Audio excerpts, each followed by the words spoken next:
नमस्कार विद्यार्थी मित्र, तुम्हा सर्वांचे स्वागत आहे आपल्या चॅनलवर. तर बघा विद्यार्थी मित्रांनो, आरोग्य विभाग पदभरतीबाबत सर्वात महत्त्वाची मोठी आनंदाची बातमी या ठिकाणी आलेली आहे. सर्वात महत्त्वाची मोठी गुड न्यूज आलेली आहे. विद्यार्थी मित्रांनो, मंत्रिमंडळामध्ये सर्वात महत्त्वाचा मोठा निर्णय घेण्यात आलेला आहे. यामुळे तुमची आरोग्य विभाग पदभरतीचा जो मार्ग होता तो या ठिकाणी मोकळा झालेला आहे. अतिशय महत्त्वाचे अपडेट असणारे सर्व तुम्हाला माहिती या व्हिडिओमध्ये पाहायला मिळणार आहे. मंत्रिमंडळ बैठकीमध्ये काय महत्त्वाचे निर्णय घेण्यात आले त्याविषयी सर्व तुम्हाला माहिती या व्हिडिओमध्ये पाहायला मिळणार आहे. तर विद्यार्थी मित्रांनो, हा व्हिडिओ तुम्हा सर्वांसाठी खूप महत्त्वाचा असणार आहे, म्हणून आवर्जून ह्या व्हिडिओला शेवटपर्यंत नक्की बघा.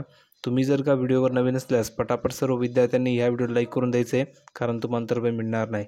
आणि महत्त्वाचं म्हणजे जर का आपल्या चॅनलला तुम्ही अजून सबस्क्राईब केलं नसेल तर तुम्हाला खाली लाल रंगाचं बटन दिलं आहे, त्यावर तुम्हाला क्लिक करायचे. फ्रीमध्ये आपल्या चॅनलला सबस्क्राईब करून घ्यायचे, जेणेकरून सर्व अपडेट तुम्हाला तुमच्या मोबाईलवर फ्रीमध्ये मिळणार आहे. म्हणून सर्वांनी खाली सबस्क्राईब नावाचं बटन आहे त्यावर क्लिक करून चॅनलला सबस्क्राईब करा. आरोग्य पदभरती व सर्व अपडेट तुम्हाला मिळत राहणार आहे. आता बघा विद्यार्थी मित्रांनो, कालच हा जो काही मंत्रिमंडळाचा निर्णय आहे तो आलेला आहे. कालच मंत्रिमंडळ बैठकीमध्ये हा निर्णय घेण्यात आलेला आहे. यामध्ये भरपूर अधिक निर्णय झाले, त्यामध्ये आरोग्य पदभरतीवर सुद्धा महत्त्वाचा निर्णय झाला, तोही तुम्हाला पाहायला मिळणार आहे. तर व्हिडिओ आवर्जून शेवटपर्यंत नक्की बघा. तुमचे मित्र असतील, तुमची मैत्रिणी असतील, त्यांना नक्की हा व्हिडिओ शेअर करून द्या, जेणेकरून त्यांनासुद्धा ही अपडेट कळाली पाहिजे. तर लवकरात लवकर त्यांना हा व्हिडिओ शेअर करून द्यायचा आहे. काही डाऊट असतील, काही शंका असतील, तुम्ही कमेंटमध्ये नक्की विचारू शकता.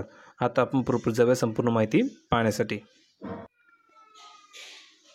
तर बघा विद्यार्थी मित्रांनो, आपण या ठिकाणी आलेल्या प्रॉपर्टी संपूर्ण माहिती पाहण्यासाठी तुम्ही ठिकाणी बघू शकता मंत्रिमंडळ निर्णय संक्षिप्त.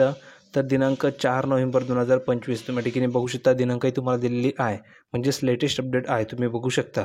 आता बघा या ठिकाणी पहिला महत्त्वाचा मुद्दा आहे की राष्ट्रीय आरोग्य अभियानांतर्गत कार्यरत जे काही कंत्राटी कर्मचारी आहेत तर त्या कार्यरत कंत्राटी कर्मचाऱ्यांचे नियमित पदावर समायोजन करण्याच्या निर्णयातील तर दुरुस्तीस मान्यता मिळाली आहे. म्हणजेच काय, तर जे काही कंत्राटी कर्मचारी आता सध्या ठिकाणी कार्यरत आहेत, म्हणजेच काम करत आहे, तर त्या कर्मचाऱ्यांना नियमित पदावर समायोजन करण्याच्या निर्णयातील जी काही दुरुस्ती होती त्या दुरुस्तीमध्ये ठिकाणी मान्यता मिळाली आहे. दुसरं या ठिकाणी महत्त्वाचा मुद्दा असा आहे की अभियानात 14 मार्च 2024 रोजी 10 वर्ष सेवा पूर्ण झालेल्या कंत्राटी कर्मचाऱ्यांचे समकक्ष पदावर समायोजन किंवा सेवा प्रवेश नियमात दुरुस्ती न एक वेळीची बाब म्हणून समायोजन केले जाणार आहे. हा सुद्धा महत्त्वाचा निर्णय या ठिकाणी घेण्यात आलेला आहे. जे कंत्राटी कर्मचारी त्यांच्यासाठी ही महत्त्वाची अपडेट असणार आहे. तुम्हाला काय वाटतं, हा निर्णय योग्य आहे की नाही, कमेंट करून नक्की सांगा. आता बघा या ठिकाणी पुढचा या ठिकाणी तुम्हाला मुद्दा पाहायला मिळतो आहे. पुढचा मुद्दा असा आहे की सार्वजनिक आरोग्य विभागातील सार्वजनिक आरोग्य विभागामध्ये गट व गटाची पदं आहेत. तर सार्वजनिक आरोग्य विभागातील पदांबरोबर ग्रामविकास विभागामार्फत भरण्यात येणारी आरोग्य सेवेतील रिक्त पदांबाबतचा सुद्धा निर्णय घेण्यात आलेला आहे.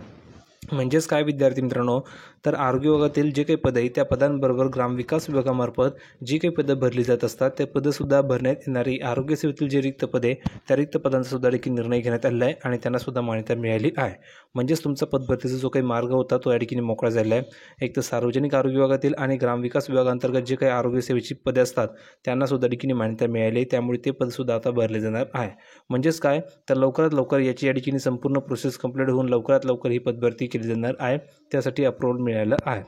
पुढे बघा, चंद्रपूर जिल्ह्यामधील मुलं येथे 300 प्रवेश क्षमतेचे नवीन पदविका अभियांत्रिकी शासकीय तंत्रनिकेतन सुरू करणार. त्यासाठी आवश्यक 39 शिक्षक व 42 शिक्षकेतर पदांना व त्यासाठीच्या खर्चाच्या तरतुदीसुद्धा मान्यता मिळाली आहे. पण हा जो काही निर्णय झाला, आपले हे जे काही निर्णय होते वरचे, तर हे खूप महत्त्वाचे होते कंत्राटी कर्मचाऱ्यांसाठी आणि सार्वजनिक आरोग्य विभागातील पदांबाबत जो काही निर्णय घेण्यात आला तो सुद्धा खूप महत्त्वाचा होता, म्हणून तुम्हाला ही अपडेट मी दिली आहे. तर मंत्रिमंडळ बैठकीमध्ये हा निर्णय या ठिकाणी झालेला आहे. आता लवकर त्याची प्रोसेस कंप्लीट होऊन लवकरात लवकर ही पदभरती केली जाणार आहे. तर तुम्हाला काय वाटतं, हा व्हिडिओ कसा वाटला, ही अपडेट कशी वाटली कमेंटमध्ये सांगा. शॉर्टबट स्पीड तुम्हाला सर्व माहिती मी समजून सांगितलेली व्हिडिओ नक्की तुम्हाला आवडला असेल. काही डाऊट असतील, काही शंका असतील, तुम्ही कमेंटमध्ये विचारू शकता. अशाच प्रकारच्या नवनवीन माहितीसाठी आपल्या चॅनलला सबस्क्राईब करा. भेटूया पुढच्या व्हिडिओमध्ये नवीन अपडेट घेऊन. तोपर्यंत धन्यवाद.